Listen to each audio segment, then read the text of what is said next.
The devil doesn't just have an anti-God agenda. He has an anti-human agenda. Dehumanization is, I believe, a major tactic for the forces of darkness, the spiritual forces of evil that Paul talks about in Ephesians 6, against humans, where we end up dehumanizing each other. In other words, we're starting to see ourselves the way that the enemy sees us. Not good. What do I mean by dehumanization? The way you view a person or the way you view a people group.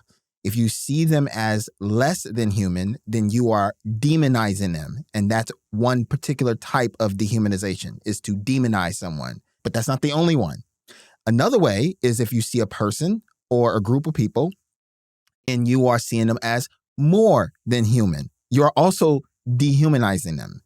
And the way I look at that is you're deifying them. If you find yourself feeling like a person or a people group that they can do no right, anytime somebody brings up something positive or something that's genuinely good, you find excuses about that good thing or you dismiss it or anything like that. The particular dehumanization that you are practicing there is demonization. If you find that a person or a people group can do no wrong, like they're a saint, more than a saint, they're angels, they're perfect. Whenever something is bad or a person does something evil, if you find yourself having a hard time criticizing that action or criticizing that person, then you might be guilty of deifying that person or deifying those people groups. So I want you to think about this within a context of the climate that we're in, where when you have on one hand a certain type of person or a certain group of persons who can do no right, that means that everything they do is only criticized. Everything they do is seen within the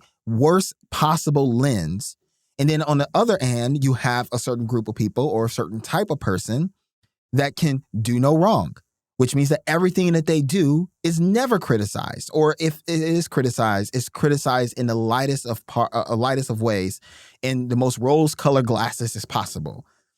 Imagine you put those types of people in a society like that. It only increases animosity. It only increases division. That is dehumanization.